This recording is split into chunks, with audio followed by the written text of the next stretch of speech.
Hi learners, video பார்த்து முடிச்சுட்டு video பிடிச்சிருந்தா லைக் பண்ணிவிட்டு நம்ம சேனலை சப்ஸ்கிரைப் பண்ணிக்கோங்க. ஸோ இப்போ இன்றைக்கான சென்டென்சஸ் பார்க்கலாம்.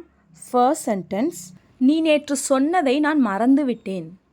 நீ நேற்று என்கிட்ட ஒன்று சொன்னில, அதை நான் மறந்துட்டேன். என்ன சொன்ன, மறுபடியும் சொல்லு, என்னை கூப்பிட்டு ஏதோ சொன்னில அப்படின்னு சொல்லுவோம் இல்லையா? ஸோ அதை இங்கிலீஷ் எப்படி சொல்லலாம், கெஸ் பண்ணுங்கள். I forgot what you said yesterday.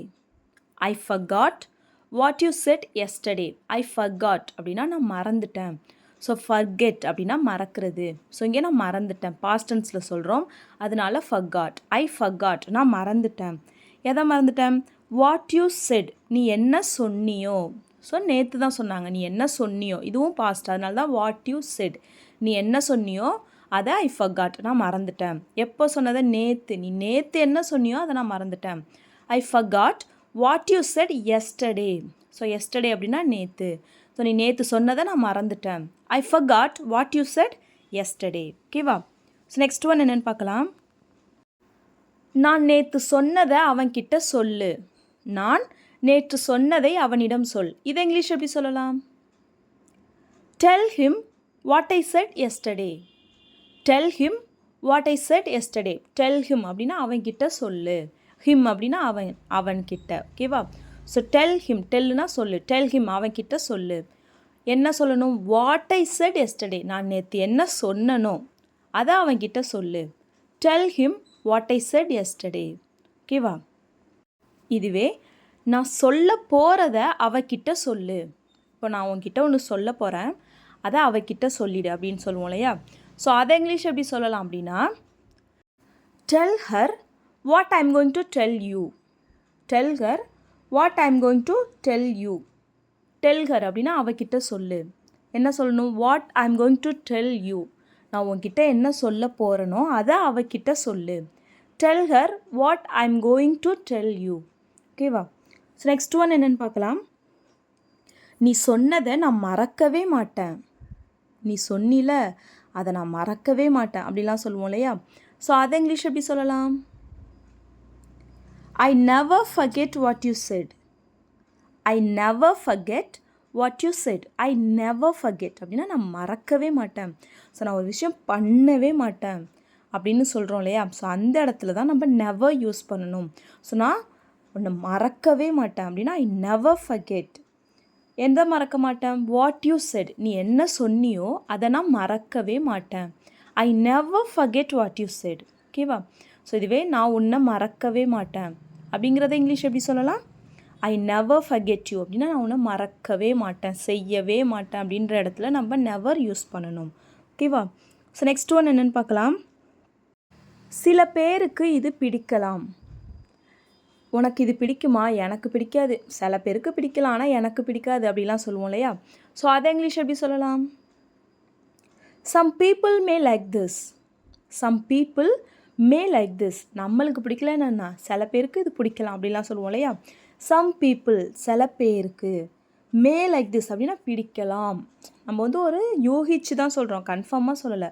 மே அப்படின்னா அந்த யூகிச்சு சொல்கிற இடத்துல நம்ம மே அப்படின்னு யூஸ் பண்ணுறோம். கன்ஃபார்மாக சொல்லாமல் பிடிக்கலாம், பிடிக்காமலும் போகலாம், இந்த மாதிரி இடத்துல மே யூஸ் பண்ணணும்.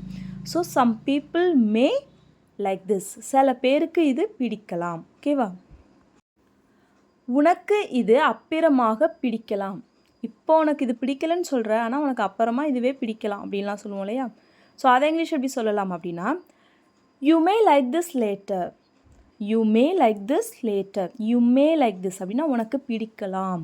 ஸோ நம்ம கன்ஃபார்மாக பிடிக்காதுன்னு சொல்ல முடியாது, பிடிக்குதுன்னு சொல்ல முடியாது. ஸோ ஒரு யூகத்தில் சொல்கிறோம், யூ மே லைக் திஸ், உனக்கும் பிடிச்சாலும் பிடிக்கலாம். லேட்டர் அப்புறமா, இப்போ தான் உனக்கு பிடிக்கலை, கொஞ்சம் நாள் கழித்து உனக்கு பிடித்தாலும் பிடிக்கலாம். You may like this later. ஓகேவா? ஸோ நெக்ஸ்ட் ஒன் என்னென்னு பார்க்கலாம். நான் இதை இன்னும் 2 நாட்களில் செய்ய ஆரம்பித்து விடுவேன். இன்னும் 2 நாளில் இதை பண்ணுறதுக்கு நான் ஆரம்பிச்சிடுவேன். நான் இதை செய்கிறதுக்கு இன்னும் 2 நாளில் நான் இதை செய்ய ஆரம்பிச்சிடுவேன் அப்படின்னு சொல்லுவோம் இல்லையா? ஸோ அதை இங்கிலீஷ் எப்படி சொல்லலாம்? I will start doing this in 2 days. I'll start doing this in 2 days. நான் இப்போ தான் ட்ரைனிங் எடுத்துகிட்ருக்கேன். இன்னும் 2 நாளில் நானே இதை பண்ண ஆரம்பிச்சிடுவேன் அப்படின்னு சொல்லணும். ஸோ அதே இங்கிலீஷில் I will start doing this in 2 days அப்படின்னு சொல்லணும்.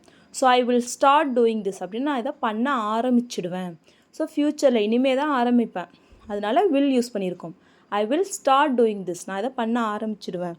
இன் 2 days, இன்னும் 2 நாளில். ஓகேவா? ஸோ நெக்ஸ்ட் ஒன் என்னென்னு பார்க்கலாம். நீ இதை இன்னும் 2 நாளில் பண்ண ஆரம்பிச்சிடுவியா? இன்னும் 2 நாளில் நீ இதை பண்ண ஆரம்பிச்சிடுவியா? எவ்வளோ நாளாக ட்ரைனிங் போயிட்டுருக்க, இன்னும் 2 நாளில் நீயே இதை பண்ண ஆரம்பிச்சிடுவியா? நீயே சைக்கிள் ஓட்ட ஆரம்பிச்சிடுவியா?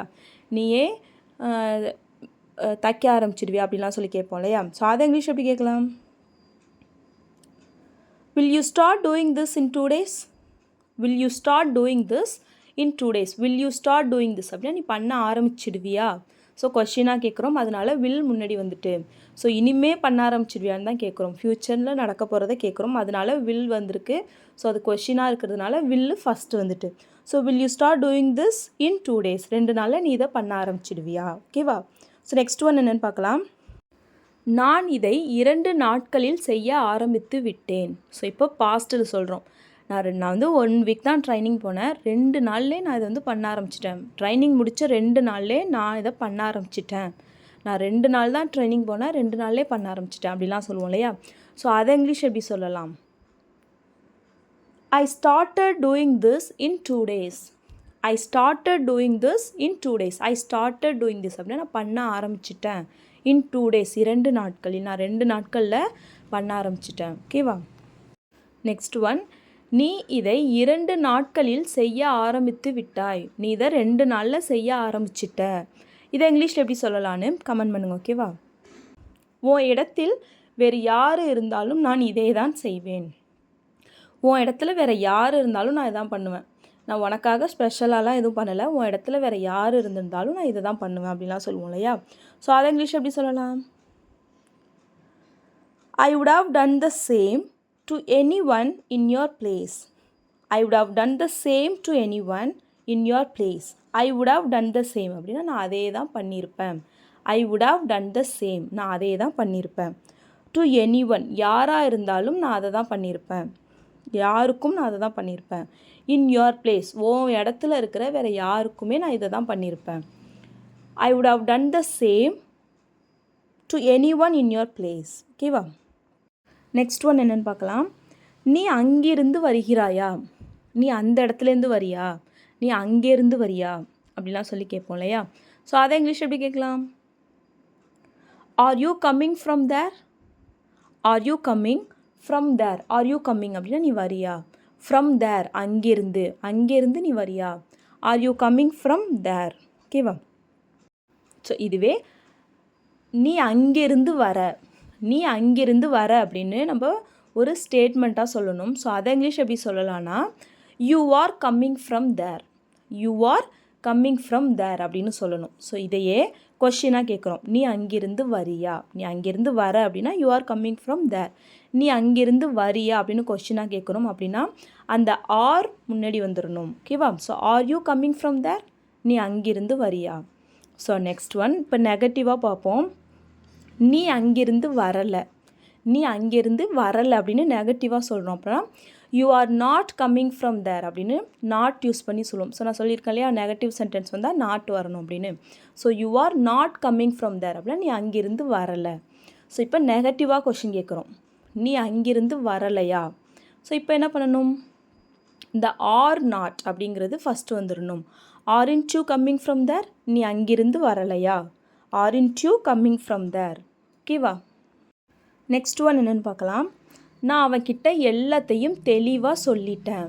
நான் அவன்கிட்ட எல்லாத்தையும் தெளிவாக சொல்லிட்டேன் அப்படின்னு சொல்லணும். ஸோ அதை இங்கிலீஷ் எப்படி சொல்லலாம்? I have told him everything clearly. I have told him everything clearly. I have told him அப்படின்னா நான் அவன்கிட்ட சொல்லிட்டேன் ஆர் சொல்லி இருக்கேன் அப்படிங்கிறதுக்கும் I have told அப்படி தான் சொல்லணும். ஸோ தேர்ட் ஃபார்மில் சொல்லணும், present perfect. I have told அப்படின்னா நான் சொல்லியிருக்கேன், சொல்லிட்டேன். I have told him நான் அவன்கிட்ட சொல்லிட்டேன். எவ்ரிதிங் அப்படின்னா எல்லாத்தையுமே. கிளியர்லி அப்படின்னா தெளிவாக, நான் அவன்கிட்ட எல்லாமே தெளிவாக சொல்லிட்டேன். I have told him everything clearly. இதுவே நான் அவன்கிட்ட எல்லாமே தெளிவாக சொன்னேன் அப்படின்னு சொல்லணும். சொல்லிட்டேன், சொல்லியிருக்கேன் அப்படிங்கிறதோட சொன்னேன் அப்படின்னா அந்த ஹேவ் எடுக்கக்கூடாது. ஸோ செகண்ட் பாஸ்ட், இது வந்து பாஸ்ட்டாக மாறிடும். So I told him everything clearly, நான் அவன்கிட்ட எல்லாமே தெளிவாக சொன்னேன். ஐ டோல்ட் ஹிம், நான் அவன்கிட்ட சொன்னேன். எவ்ரிதிங் அப்படின்னா எல்லாமே, கிளியர்லி அப்படின்னா தெளிவாக. ஓகேவா? ஸோ நெக்ஸ்ட் ஒன் என்னென்னு பார்க்கலாம். அவளை பார்க்கும்போது என் பொண்ணு ஞாபகம் வருகிறது.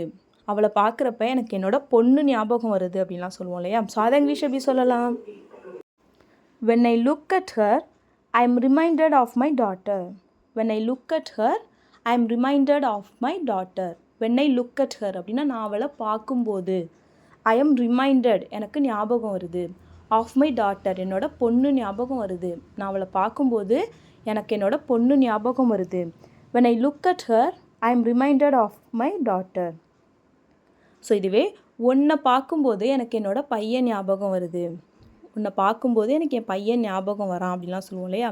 ஸோ அதை இங்கிலீஷ் எப்படி சொல்லலாம்னா when I look at you, I am reminded of my son. When I look at you, I am reminded of my son. உன்னை பார்க்குறப்ப எனக்கு என்னோட பையன் ஞாபகம் வருது. ஸோ நெக்ஸ்ட் ஒன் என்னென்னு பார்க்கலாம். என்னை வேறு இடத்துக்கு அழைச்சிட்டு போ. என்னை வேறு இடத்துக்கு அழைச்சிட்டு போ. இந்த இடத்துக்கு நம்ம அடிக்கடி போயிட்டோம், என்னை வேறு எங்கேயாவது அழைச்சிட்டு போ, வேறு இடத்துக்கு அழைச்சிட்டு போ அப்படிலாம் சொல்லுவோம் இல்லையா?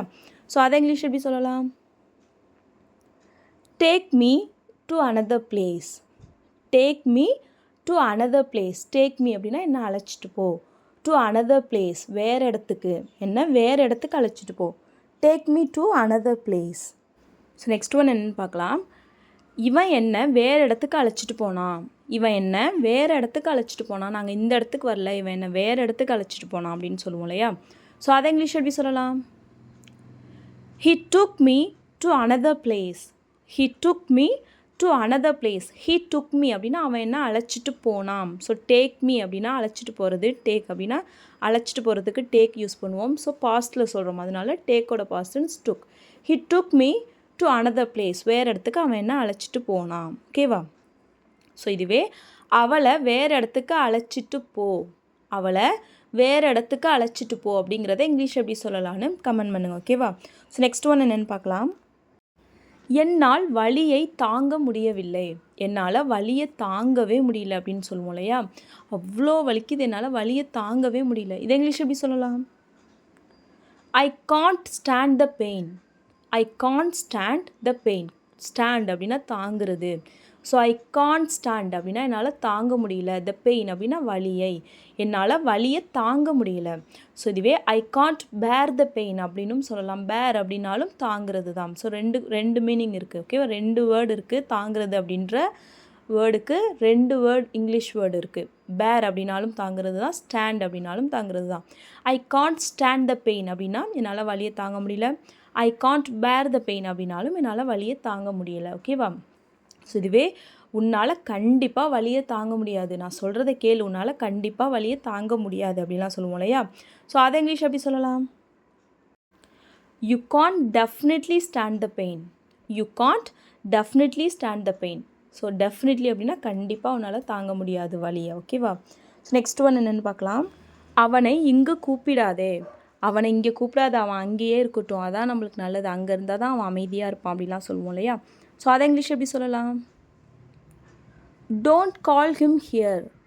Don't call him here. Don't call him அப்படின்னா அவனை கூப்பிடாத. ஹியர் அப்படின்னா இங்கே, அவனை இங்கே கூப்பிடாத.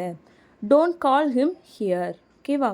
ஸோ இதுவே அவனை இங்கே கூப்பிடு, அவனை இங்கே கூப்பிடு, அவன் ஏன் அங்கே தனியாக உட்காந்துருக்கான், அவனை இங்கே கூப்பிடு அப்படின்னு சொல்லுவோம் இல்லையா?